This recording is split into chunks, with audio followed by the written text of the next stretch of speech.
Bonjour. Dans cette vidéo, nous allons vous montrer comment clôturer les salaires dans eBlocks Payroll. Pour des informations plus détaillées, nous vous recommandons de suivre la formation eBlocks Payroll. À gauche, vous voyez les onglets avec lesquels nous allons travailler, entrée salariale et clôture. Pour vous aider, nous vous montrons encore la fonction d'aide que vous trouverez sous les points d'interrogation en haut à droite. Vous y trouverez également beaucoup d'informations sur la façon de travailler avec eBlocks Payroll. Tout d'abord, vous avez traité manuellement les données qui doivent être calculées ou pas calculées. Par exemple, décoche une formule dans Formule période de paie. Un autre exemple, ajouter une prime à des données complémentaires. Pour les grandes populations, nous vous recommandons d'ajouter des montants uniques par la fonction changement de masse. Examinez ensuite tous les fichiers qui nécessitent une modification dans le dossier entrée salariale. Après ces corrections, vous pouvez clôturer. Vous faites cela en cliquant Clôture des salaires sous l'onglet Clôture.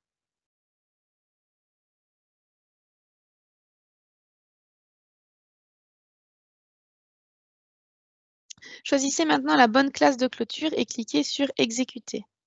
Vérifiez toujours que vous avez sélectionné les bonnes données avant de continuer, puis cliquez sur Vérifier les données. Un écran apparaît dans lequel la période de paie en cours et les corrections sont indiquées par défaut. Alors les corrections apportées à toutes les périodes de paie précédentes sont incluses dans le calcul. Si vous souhaitez uniquement calculer les corrections, sélectionnez uniquement les corrections. Cliquez sur OK.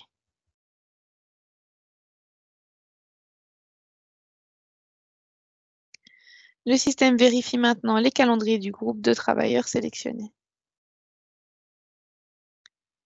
Vous recevrez une liste de travailleurs, leurs données de calendrier, traités, les formules qui seront calculées et ainsi qu'éventuellement les données de sortie ou de pécule de vacances.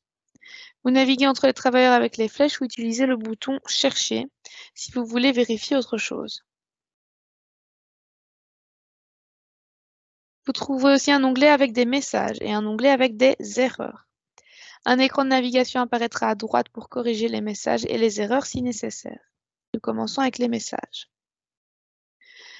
Le message, somme jour égale, nombre théorique jour, signifie qu'il y a au moins des jours dans le calendrier que ce qui est théoriquement indiqué dans le contrat. Vous devez vérifier et corriger si nécessaire. Utilisez l'écran de navigation. Vous devez cliquer sur le message, puis cliquer sur Contrat.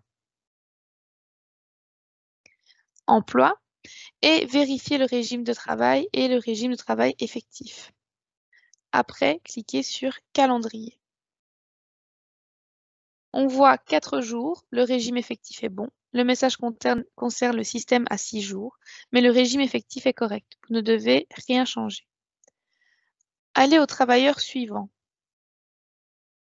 Vérifiez aussi et corrigez si nécessaire. Cliquez sur Travailleur suivant ou retournez à la liste. Vous verrez que les messages sont traités. Traitez maintenant aussi les autres messages. Attention, ceux-ci sont seulement quelques exemples. Nous nous concentrons maintenant sur les erreurs.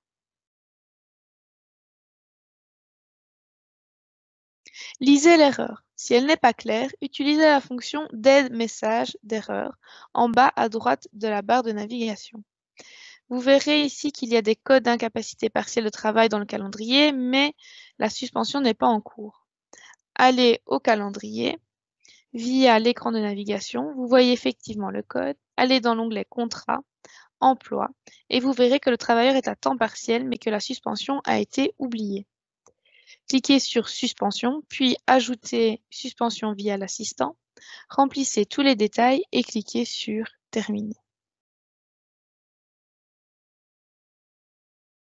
Confirmez la période et cliquez sur Enregistrer.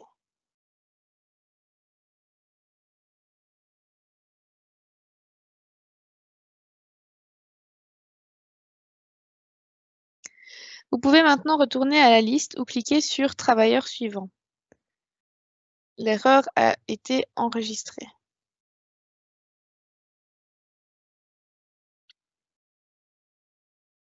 et corriger. Traitez maintenant les autres erreurs. Attention, ceci est seulement un exemple et tant que les erreurs sont ouvertes, les salaires ne peuvent pas être transmis. Après avoir résolu les messages et erreurs, vous devez vérifier qu'aucune nouvelle erreur est apparue.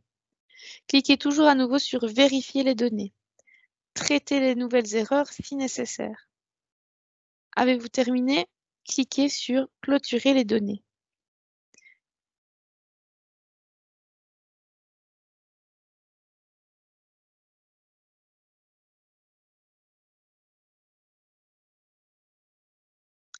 Si la période actuelle inclut les corrections sont indiquées, alors cliquez sur OK.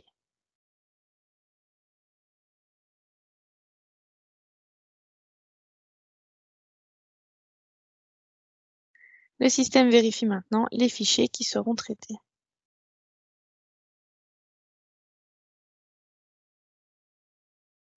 N'oubliez pas de demander les chèques repas plus tard.